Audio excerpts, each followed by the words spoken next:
Welcome, I'm Jackson Bell, And I'm Tamara Bell. and you're listening to our podcast, Talking Movies with My Mom, where talk about movies with my mom. And just so you know, there will be spoilers. Happy Valentine's Day, Mom! And happy Valentine's Day to you, sweet boy.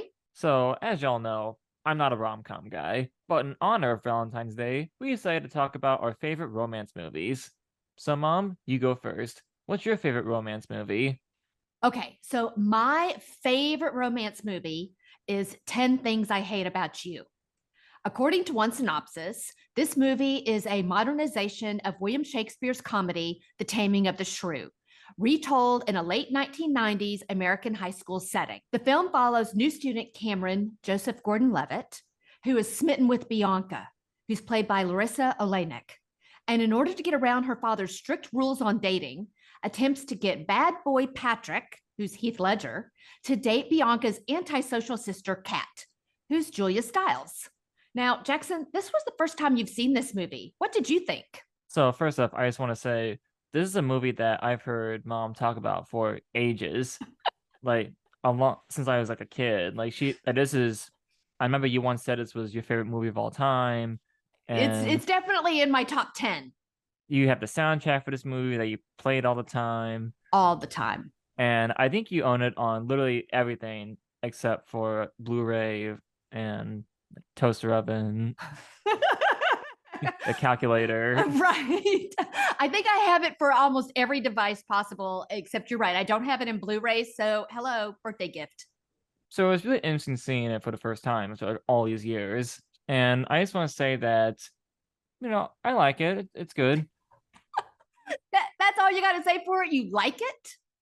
Yeah, it's not, again, it's a rom-com. And for those who like rom-coms, it's definitely up your alley. It does everything it needs to do. It's pretty funny, pretty charming. Heath Ledger's so good in the movie. Mm-hmm. And again, there's some like really funny scenes. And it's interesting how they do adapt the story to like modern day, to a contemporary setting. I agree. Now, I wonder though, because again, you love this movie so much. How did you first come across this movie, Mom? And what about it made you fall in love with it? Well, okay. So clearly, I'm not the target audience for this movie because I was not a teenager when it came out in 1999. But I do have a thing for teen movies that are inspired by prominent English writers from historical periods, like Shakespeare, Jane Austen, Clueless. Oh my God, I love Clueless, which obviously is a take on Emma. And I even like She's the Man, which is a take on Twelfth Night. Oh, was that the one with Matthew Lillard? Yes. And Amanda There. Bynes. Oh no, that was something else. No, she's the man. Yeah, Amanda Bynes, Channing Tatum. Channing Tatum. That's who you're thinking of, I'm sure. No, I thought there was some like Shakespeare movie with Matthew Lillard and a guy who played Fred from Scooby Doo. Shit, what was his name? I don't think that's Freddie Prince, you mean? Yeah, there you go. That's what I was thinking of. Oh my God. No, that was not. Oh God, what was the name of that one? Because I like that Was one it She's too. Gotta Have It? No, that's not what She's Gotta Have It. We are totally messing up every one of these movies. No. Oh, but my God, because I love that movie too. And I can picture, I know what it is, but I can't think of the name of it off the top She's of my All head. That. She's All That. That's what it is. Yes. No, that's not based on any Shakespeare or Jane Austen. Oh my God. No, that's not it. But I do have a thing for movies that are, a take off of Austen and Shakespeare. So I was intrigued by this one, right?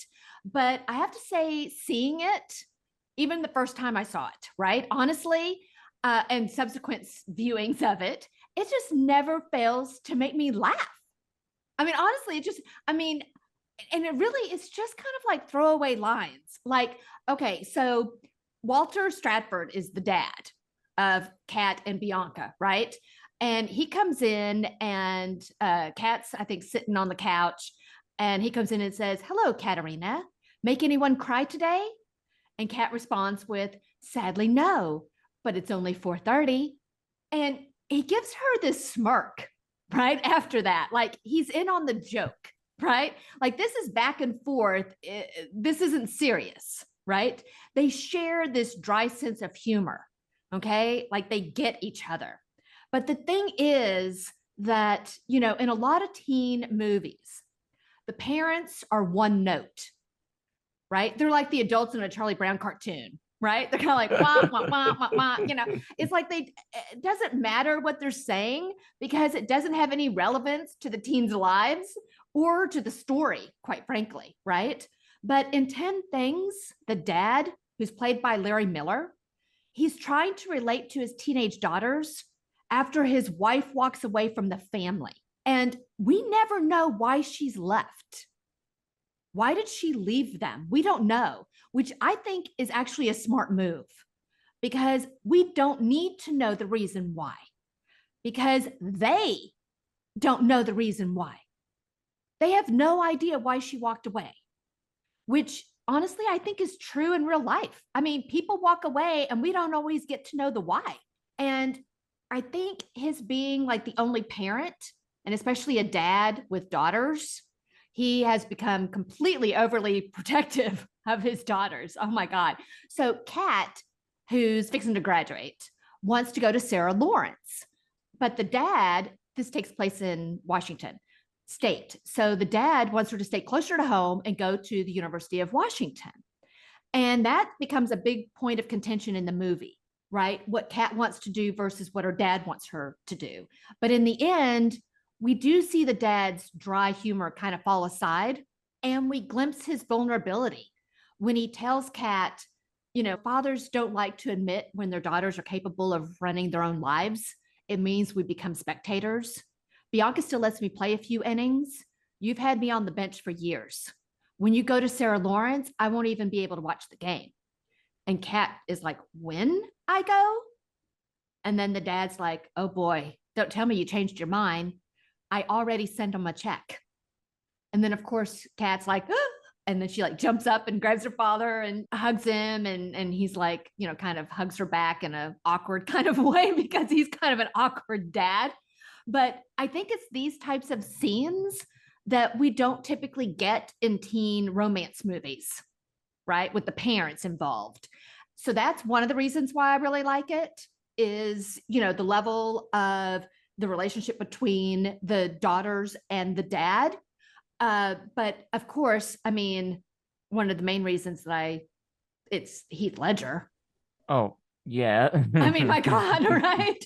I mean, I'd still like the movie, even if he weren't in it, but probably not to the obsessive level that I love it right now, right? I mean, he's mesmerizing. Oh no, he definitely brings something to this role, this movie, with his looks, his acting. And it was really fascinating because again, I'm more used to seeing him as Joker. Right. So it was right. really Completely different role. right. It was really so it was really interesting to see him during his like pretty boy era when he was doing like he was like the hunky guy and stuff like that. Well, and like Western movies. Obviously, he's done like some stuff in Australia, his native Australia. Right. But over here, it was like 10 Things, Knight's Tale, right. Brokeback, where he is like, again, he's the hot guy. He can act better than a lot of other hot guy actors. Because he definitely had a charisma to him. Oh, for sure. Oh my God, absolutely. And yeah, I mean, in this movie, it just kind of like took off, right? There's one scene that I really like is when Patrick is his name, right? Heath Ledger plays Patrick, Verona. And he didn't kiss Kat after a date, right? Because she'd been drinking. And he later finds out that she hates him with the fire of 1,000 suns, which is a direct quote. And then he pays the band leader to have the marching band play Can't Take My Eyes Off of You while he sings from the bleachers, making a total ass of himself in front of like half the school. And the way that he does it, I think that was really him singing, by the way. Oh, yeah. Also, in that scene, he's also getting chased by some police. Right. The school security guards, I think. I don't know if they've actually like called they called the cops on him. I think it's probably like the security guards at the school. But yeah, I mean, he's getting chased around the bleachers, and he's still singing, belting out the tune, and yeah, I mean, it's just he's so charming in that. He makes that something that could have been almost ridiculous, but Heath Ledger just brings so much charisma to that. And I mean, again, who doesn't want someone to grovel for forgiveness in the most romantic way, which is basically throwing yourself out there for ridicule? And, and that's where she's like, okay, this is, he's putting himself out there.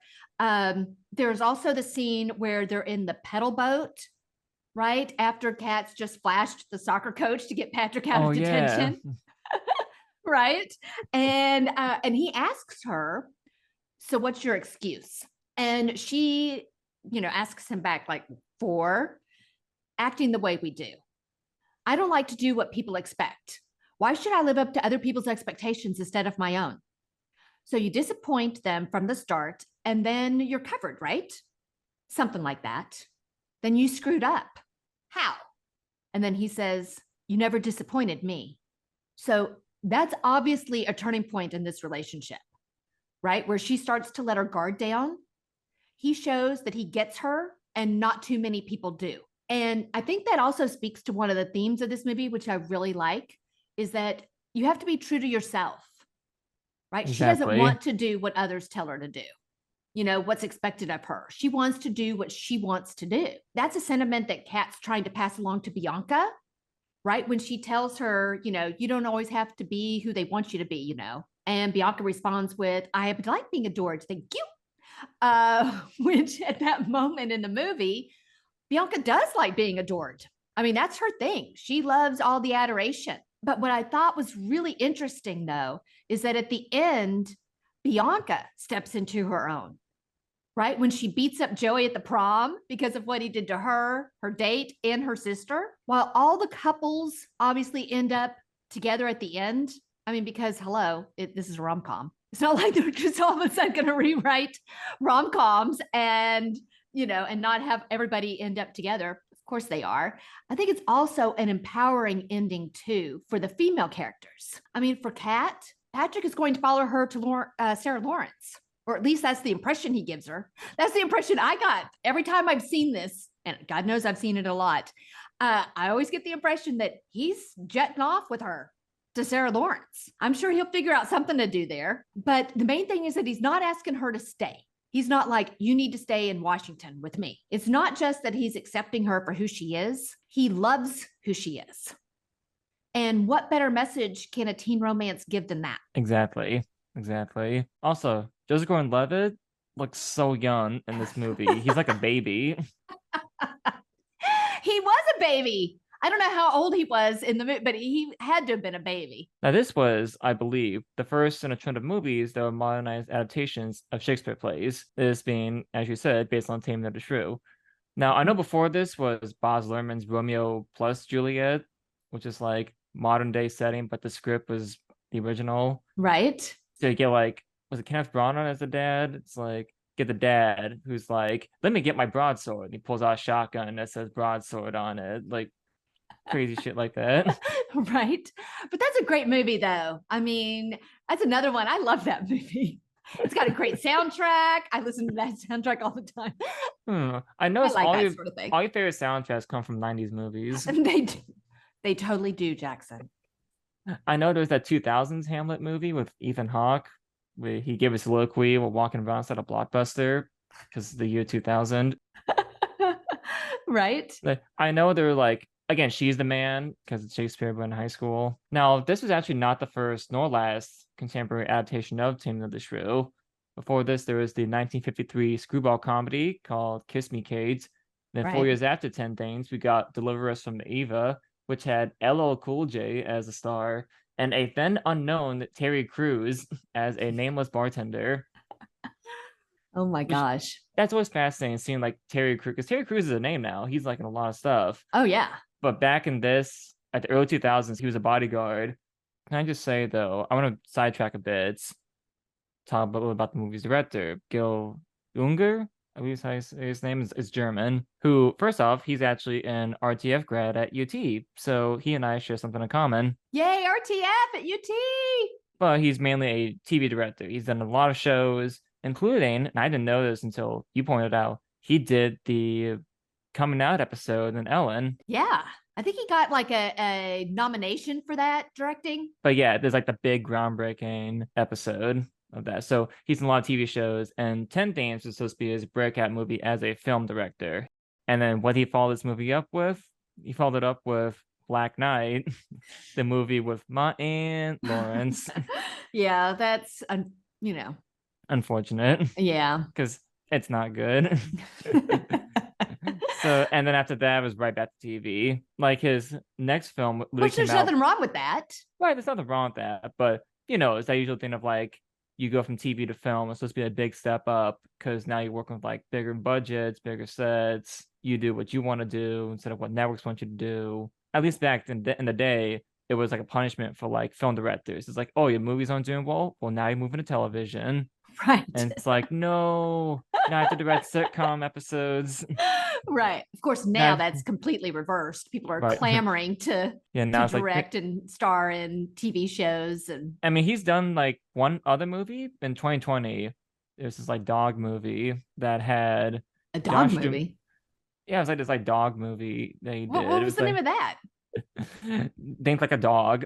That's the name of it. That's the name of it. And it had Josh Duhamel and Megan Fox in it. So it's quality. Oh my gosh. So believe it or not, 10 Things, it's not just a one-off movie. It wasn't just, oh, we've done this, let's move on. No, producers of the movie had big plans for this thing a few years after it came out, at least. Because there was a TV series on ABC that came out in 2009, I believe, that sort of adapted the movie's plot. Now, have you seen that one, Mom? I have not. No. Oh, really? Do you have any interest or? Not really. I mean, because this was such a perfect little movie right here. I don't need to have like a 10 Things universe where I need to be able to see every little iteration of it. This right here is perfect for me. You remind me of a friend of mine who's like has the same thing, but with Buffy. Like she's like, I only care about the show. I don't care about everything else in the franchise. Right. Totally feel that. Or it's like me with Highlander. It's just like, I only care about the first movie. I don't really care about anything else. Maybe the show, but I don't care about anything else. Yeah, because the TV show was actually really good. Well, also, since that this show, the show and the movie, but they both have Larry Miller reprising his role as a dad. And God bless that guy. He's the type of character actor who makes like Chairman of the Board a slightly watchable movie. Right. He was like the only funny thing about that movie. Right. So he is good. There was the show, and there was actually an attempt by Younger to make another movie set in the same universe, both different characters, pretty much like a spiritual sequel. And it was called 10 Things I Hate About Life. It's about two suicidal people, played by Evan Rachel Wood and Thomas McDonald.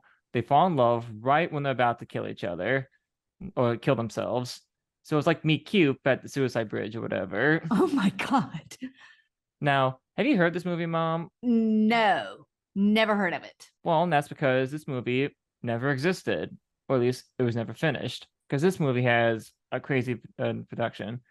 So filming for this film began in 2013, right when Evan Rachel Wood was pregnant. So filming stalled so that she could give birth, and it's meant to continue filming in 2014. Nothing happened after that. Wood would be sued for refusing to finish shooting the film, while her lawyers claimed that she wasn't being paid, that she wouldn't be returning, which makes sense considering during Wood's absence, Younger and other producers try to get more funding from studios.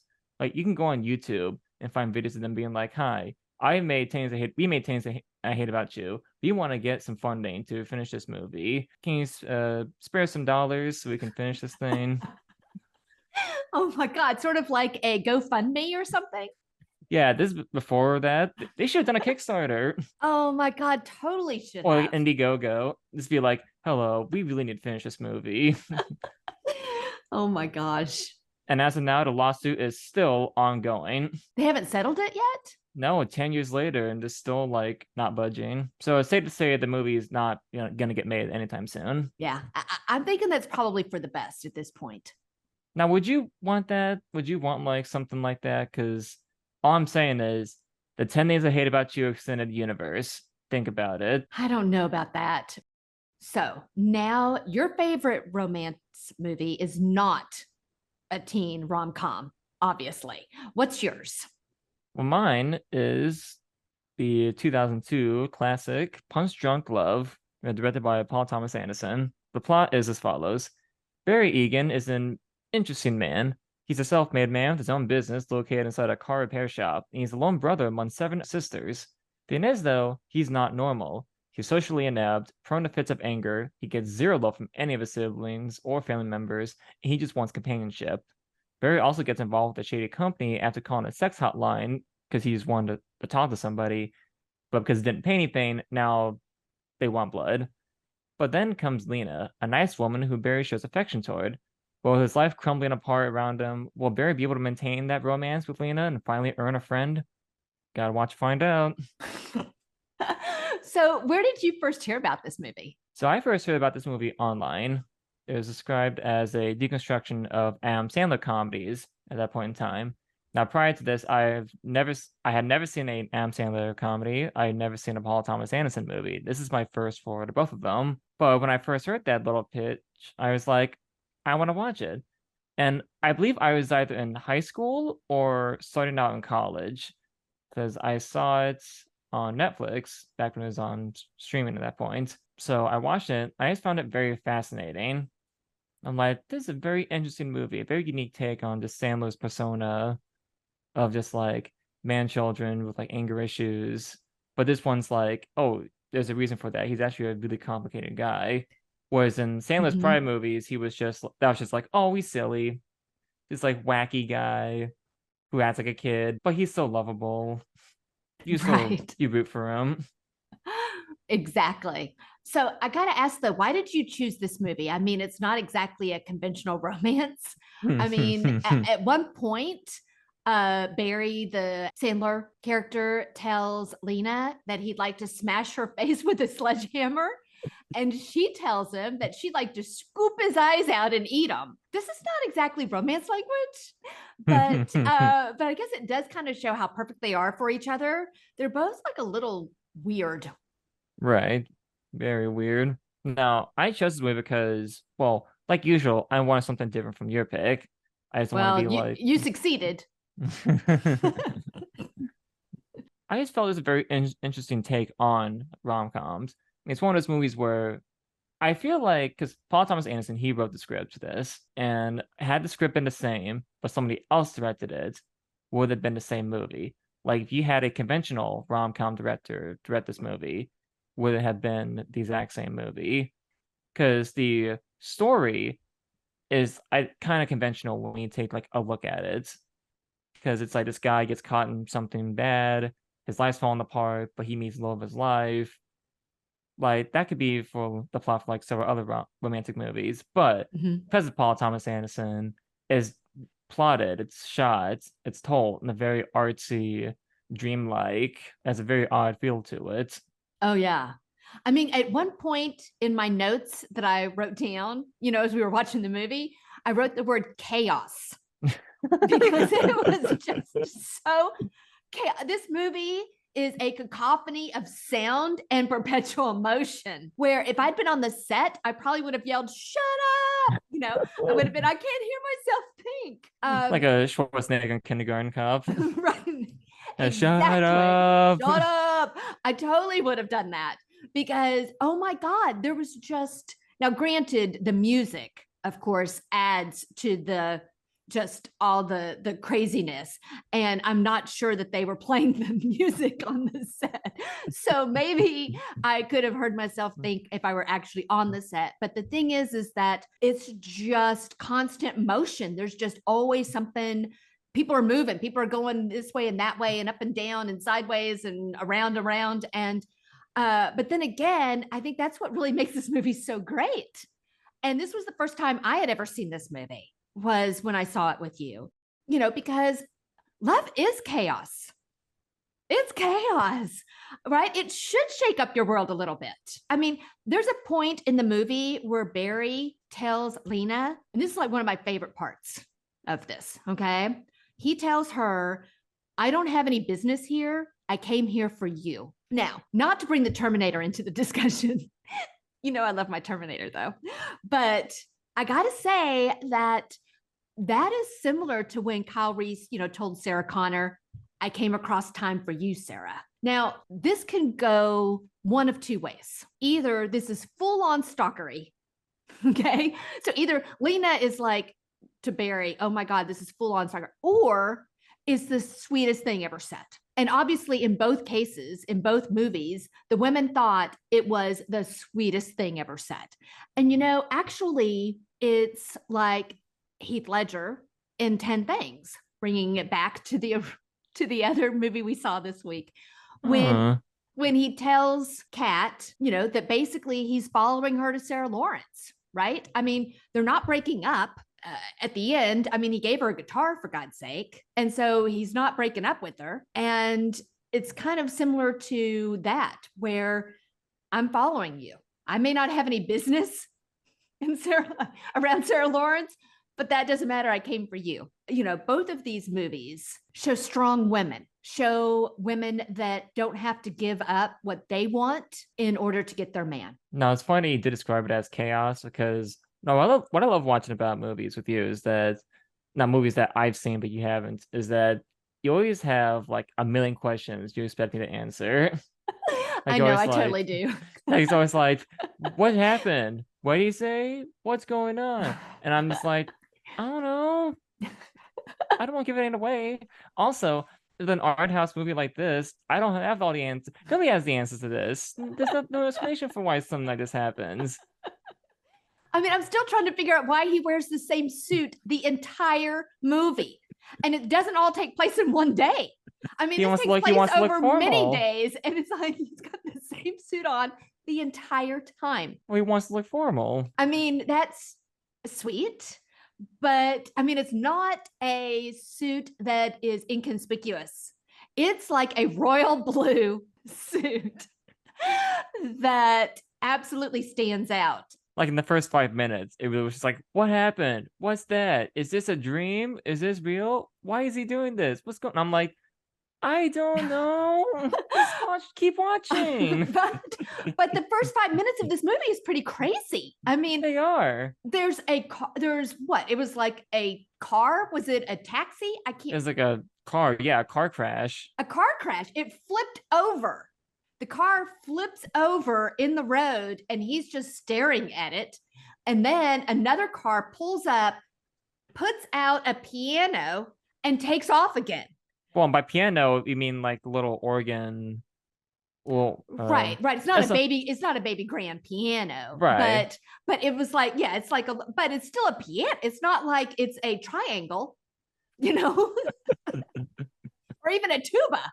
I mean, that would be easier to like move around than a piano, for God's sake. So yeah, I mean, I was like baffled in the first 5 minutes. I'm like, what is going on here? And you had no answers for me, so thanks. But it definitely made me want to watch the rest of it because I'm like, I got to know what's going on. Like I always say, PTA is gonna PTA. Man, he is. I mean, he brings the crazy, and but in a really great way that makes you want to stick around and watch the rest of it. What I also found cool about this movie is that it really showed people how Adam Sandler really does have talent. He can be both funny and dramatic. Mm-hmm. And if only he didn't spend most of his time making these fucking shitty ass comedies. I'm serious. It's like Jack and Jill, like, and like these other movies. I mean, I know. Some of these movies have their fans. I get that. Like, I know you love Big Daddy. I totally love Big Daddy. And I do. And we like Wedding Singer. Oh my God, love Wedding Singer. What's not to love about Wedding Singer? Because again, he can be like funny. He can be charming. I don't know. I mean, maybe he's just doing friends favors. Pretty much. I mean, all his recent movies, by recent I mean like all the way back in like the 2000s, will really have just like vacations. Because apparently, from what I heard, Adam Sandler is like one of the nicest guys in Hollywood, which I can believe that. I think he Totally would be really can. cool to hang out with. Oh yeah, absolutely. But it's like his movies cost like what, $100 million for like simple comedies, and that's because he's taken everybody on vacation to like tropical resorts, cruise ships, islands, different countries, and it's like, I'm sure you guys had fun. I'm not. Right. Where's Yeah. my vacation? Right. Some of the movies do kind of are hit and miss, but I think that this movie kind of showed that he can go beyond just the one note, I'm like, a buffoon. Right. I mean, let's be honest, most of the characters he plays has some buffoonery. Exactly. And so he can say, can go beyond that. And we certainly saw it in Uncut Gems. I mean, Right. holy crap, that movie is just wow. I mean, that movie completely blew me away. And it was his performance. I mean, not that everybody else in the movie wasn't awesome too, because they totally are, but he was just, again, that performance was mesmerizing. And I think that in, Punch Drunk Love, I think he was given this opportunity because I think this was one of the first movies that he ever did that was like serious movie, right? Oh yeah. I mean, it still has like funny moments, a little Oh, dark it humor, totally but does. but not like a Anna Sandler movie where it's like, I don't know, like some grandma trips and that's funny, or like he's Right. like, oh, yo, yo, yo, yo, yeah, yeah, like he does like that voice, like, Right. what are you going to do that for? Right. Exactly. Yeah, Right, he doesn't do any of that. right. No, this is very much more of a serious tone in that regard. And what's cool is that he can stand against like giants like Phil Seymour Hoffman Right. in this movie, he's also great in the movie. Absolutely. Especially But like when they're like on the phone together and Hoffman's like, shut up, shut up, shut up. Just like this is so right? angry. Oh my god. Oh my god. So, but yeah, but he totally held his own. And Right. Emily Watson. I mean, she's like a respected British actress, right? Totally. And he held his own with her. So, I mean, it was definitely a movie that it's completely unexpected. If all you've ever seen are Adam Sandler comedies, and we'll use comedies in quotes, we're using that loosely. But some of them are more comedy than others. But yeah, if that's all you've ever seen of his movies, this one is a revelation. Totally. And critics loved it at the time. Like Roger Ebert, he was a huge fan of it. Well, as per usual. And it's interesting. He described Sandler's performance as Hannibal Lecter in a Jerry Lewis body.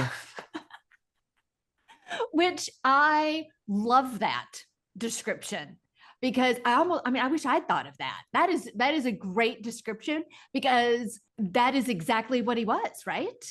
I mean, again, when I was talking about the sledgehammer, I want to take a sledgehammer to your head. And, I mean, yeah, he's almost Hannibal Lecterish, but in a totally Jerry Lewis body. And how he pulls that off is, I'm in awe. And what's cool is that Paul Thomas Anderson, he cast Sandler in this role. I'm sure there are a lot of actors who auditioned for this character, but Sandler was one of the big ones Anderson wanted because he was a fan of Sandler's movies. There's like comedies till prior to that.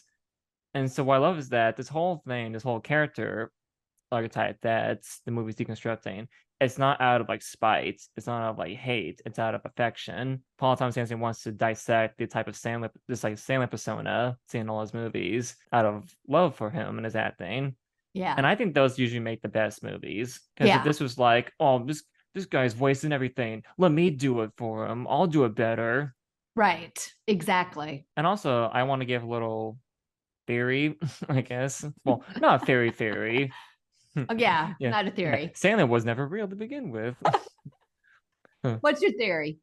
Is that so? Do you think that Philip Seymour Hoffman's character is kind of like a dark reflection of like Sandler's of Barry? Because both are clearly like unhappy guys. They're both caught in these like dead end sort of. Well, Philip Seymour Hoffman, he's like selling mattresses while handling a sex hotline company on the side. Whereas Right. Sandler's like, I have my own business, everything. Do you think there's like a dark connection between those two, like two halves almost? Hmm. I mean, especially when like they meet at the end. yeah, I think that there could be for sure. Now that you mention it, yeah, I think that could be because we've got, who's to say that at some point that if Barry had found Lena, that he wouldn't have turned more into the Philip. Yeah, the Philip character. Right. I can't remember his name. Yeah, I can't either. I just call him Philip Seymour Hoffman. Right. The Philip Seymour Hoffman character.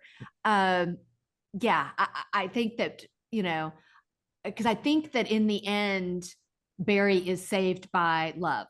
Exactly. Because again, he lived a very loveless life. None of his siblings liked him. Right. His sisters kept making fun of him. The brothers-in-law kept making fun of him, would tell all his secrets when he asked them not to tell his secrets.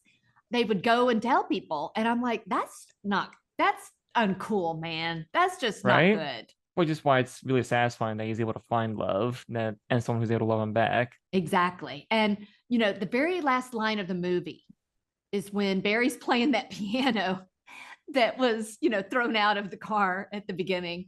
And Lena comes to stand behind him and she leans down a little bit and tells him, "So here we go." And I love that because it has such possibilities.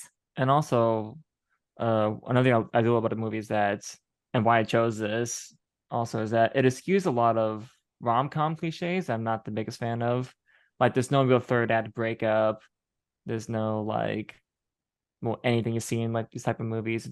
It feels very unique, very interesting take on like a romance movie Exactly. that Yeah. doesn't have to resort to like these tired cliches that were like, well, like they break up, but we know they're gonna get back together. Although, I mean, Barry, she's not very happy with Barry though Oh yeah, at the end because he yeah. runs out on her when she's in the hospital. But he's running out on her to go track down the men who put her into the hospital and to basically threaten them within an inch of their lives, and it works.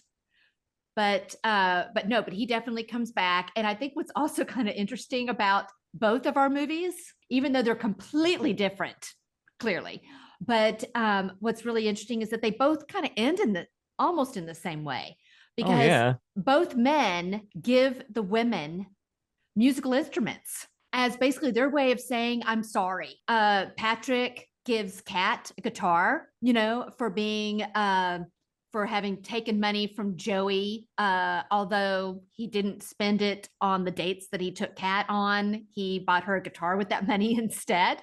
And then Barry gives Lena the piano, which she's like, she doesn't know how to play it, but he does. So that's good. But he does give her a musical instrument at the end too, which I thought was maybe that's the way that rom-coms should just end from now on, is just give women musical instruments.